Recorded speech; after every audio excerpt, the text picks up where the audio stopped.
So guys, for the first step, you want to go to search and type in check for updates. Click on it. And now once you're on this, you want to click on check for updates. Make sure that your computer is fully up to date.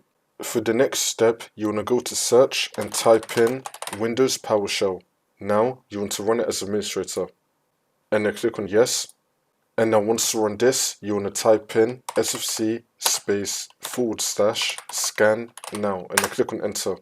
And you want to run this scan. Wait for this to load. I'm going to skip the video to when the scan will be fully completed. And now once that's been done, now you want to type in dism /online /cleanup -image /restore health, and then click on enter.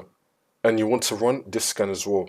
Wait for this to load. Once you complete both those scans, for the last step, you want to restart your computer, and then the problem should be fixed.